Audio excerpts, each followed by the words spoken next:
Apakah sekarang Anies sedang beroposisi? Saudara, pernyataan calon Presiden Anies Baswedan tentang oposisi pada debat perdana Capres menjadi viral. Kala itu Anies menyerang Prabowo dengan mengatakan bahwa Prabowo tak tahan berada di posisi oposisi dan lebih suka masuk kekuasaan. Mari kita lihat kembali pernyataan Anies selengkapnya. Karena itu oposisi itu penting dan sama-sama terhormat.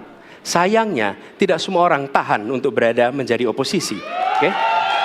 Seperti sampaikan Pak Prabowo tidak tahan untuk menjadi oposisi. Apa yang terjadi? Beliau sendiri menyampaikan bahwa tidak berada dalam kekuasaan membuat tidak bisa berbisnis, tidak bisa berusaha. Karena itu harus berada dalam kekuasaan. Kekuasaan lebih dari soal bisnis, kekuasaan lebih dari soal uang, kekuasaan soal kehormatan untuk menjalankan kedaulatan rakyat.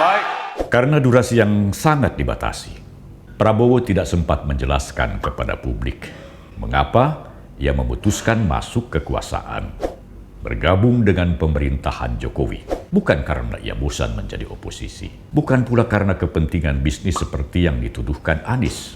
Namun, ada kepentingan yang lebih besar, yakni menjaga persatuan bangsa yang nyaris terpecah belah gara-gara suasana politik yang kian memanas pada 2 kali perhelatan Pilpres.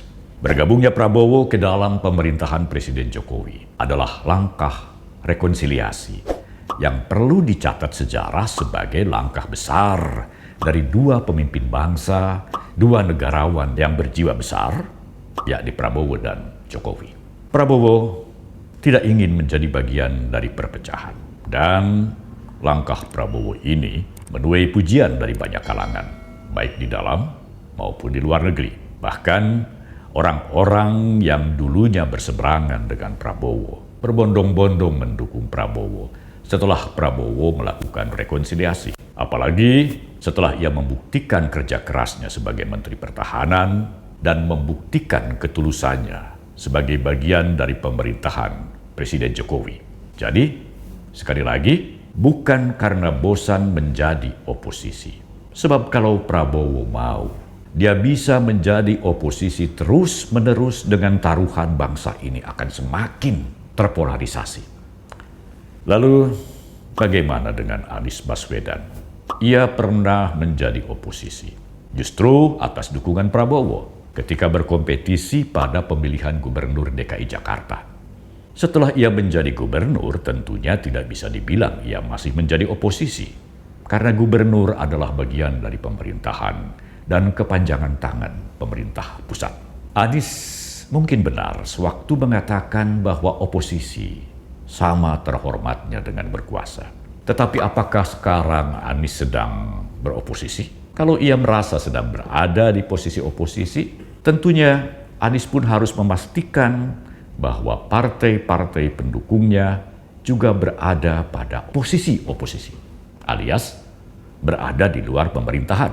Padahal hingga saat ini, 2 partai besar pendukungnya yakni Partai Kebangkitan Bangsa (PKB) dan Partai Nasdem masih berada di dalam pemerintahan Presiden Jokowi. Jadi, siapa sebenarnya yang sedang beroposisi? Fahri Hamzah cerdas ketika menulis satire di akun X-nya soal pernyataan tentang oposisi Anies ini. Begini bunyinya, baru mendengar kabar baik bagi demokrasi kita bahwa calon presiden nomor 1 akan mengumumkan bahwa seluruh partai pendukungnya akan mundur dari kabinet pekan ini. Katanya, ini dalam rangka memantapkan posisi sebagai oposisi di pemilu nanti. Dalam kurung, info ini perlu ditanyakan kepada yang bersangkutan. Lalu, apa yang terjadi? Ketika cuitan Fahri Hamzah ditanyakan ke Partai Nasdem dan PKB, keduanya langsung membantah mentah-mentah akan keluar dari kabinet untuk menjadi oposisi. Anies sendiri menolak menjawab cuitan ini ketika ditanya wartawan. Tak usah dijawab, katanya. Nggak level. Begitu kata Anies. Suruh dia jawab sendiri. Menurut saya nggak level untuk dijawab. Nah, jadi apa maksud Anies yang bilang jadi oposisi juga terhormat? Jadi sekali lagi, siapa sebenarnya yang beroposisi. Kalau begitu, ya sudahlah. Sampai di sini dulu.